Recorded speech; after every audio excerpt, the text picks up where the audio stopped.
एक बार की बात है। महेश नाम का एक व्यक्ति अपनी पत्नी के साथ रहता था। महेश पास के गांव में एक सेठ के पास काम करता था। उसी से अपना गुजारा करता था। सेठ के पास कई सारे लोग काम करते थे। एक बार की बात है, महेश काफी बीमार पड़ जाता है, जिसके कारण उसके पास एक भी पैसा नहीं बचता है। फिर उसकी पत्नी सेठ के पास जाती है और सेठ से कहती है, सेठ जी, मेरे पति की बहुत ज्यादा तबीयत खराब है। हमारे पास जितने भी पैसे थे वो खत्म हो चुके हैं। आप मुझे कुछ पैसे दे दीजिए।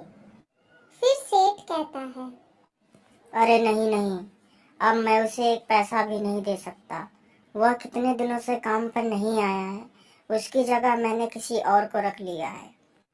अब मुझे उसकी जरूरत नहीं। तुम यहाँ से चली जाओ। सेठ की यह बात सुनकर उसकी पत्नी बहुत दुखी हो जाती है और वहां से चली जाती है।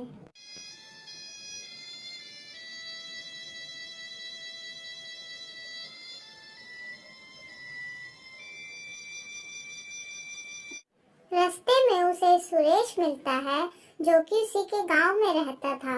वह बहुत ही भला इंसान था। सुरेश महेश की पत्नी को रोते हुए देख उसके रोने का कारण पूछता है, तो वह उससे बताती है। उसकी बात सुनकर सुरेश कहता है, बहन, आप परेशान मत हो। ये कुछ पैसे हैं। आप इन पैसों से महेश का इलाज कराओ। फिर उसकी पत्नी पैसे लेकर वहां से चली जाती है।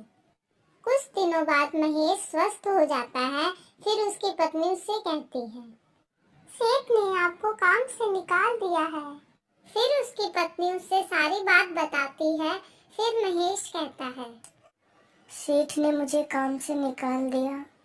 अब यहाँ तो कोई काम भी नहीं है, तो क्यों ना मैं शहर जाकर कुछ काम करता हूँ, जिससे हम अपना गुजारा करें। फिर अगले दिन महेश काम की तलाश में शहर जाता है। शहर जाते वक्त वह एक जंगल से गुजरता है। तभी अचानक से उसकी नजर एक बाज पे पड़ती है, जो कि एक कछुए पर हमला कर रहा होता है।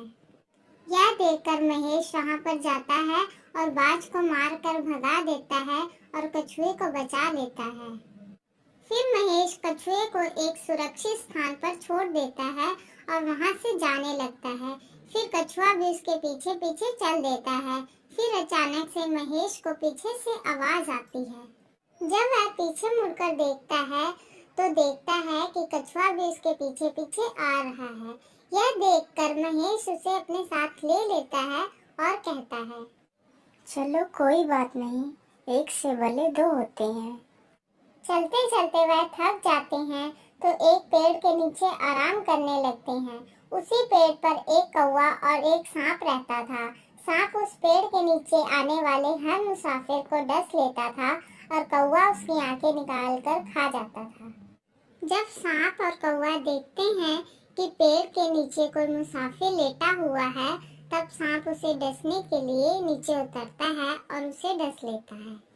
फिर कौवा उसकी आंखों को निकालने के लिए आता है। जैसे ही वह महेश की आंखों को निकालने के लिए आगे बढ़ता है, तभी कछुआ उसके पैर पकड़ लेता है। फिर कौवा चिल्लाने लगता है। यह देखकर सांप कछुए को डसने लगता है। जैसे ही सांप उसे डसने की कोशिश करता है, तभी कछुआ अपने सिर को अंदर कर लेता है। फिर सांप कहता है, मेरे मित्र को छोड़ दो। फिर कछुआ कहता है, जब तक तुम मेरे मित्र को नहीं जीवित करोगे, तब तक मैं तुम्हारे मित्र को नहीं छोड़ूंगा। फिर सांप महेश के शरीर से सारा जहर खींच लेता है। उसके बाद महेश जीवित हो जाता है। महेश को जीवित देखकर कछुआ कौवे को छोड़ देता है। फिर सांप और कौवा वहां से चले जाते हैं। यह देखकर महेश कहता है, तुमने मेरी जान बचाई। तुम मेरे सच्चे मित्र हो। अब तुम हमेशा मेरे साथ ही रहोगे। महेश की यह बात सुनकर कछुए की आंखों में आंसू आ गए। यह देखकर महेश कछुए से पूछता है, क्या हुआ मित्र, तुम रो क्यों रहे हो? कुछ नहीं मित्र, मुझे मेरे माता पिता की बहुत याद आ रही है। मेरी माँ मेरे लिए बहुत परेशान होगी। कछुए की यह बात सुनकर महेश की आंखें भर आती हैं। फिर महेश कछुए को उसके माता पिता के पास छोड़ने जाता है। फिर महेश कछुए को उसके माता पिता के पास छोड़ देता है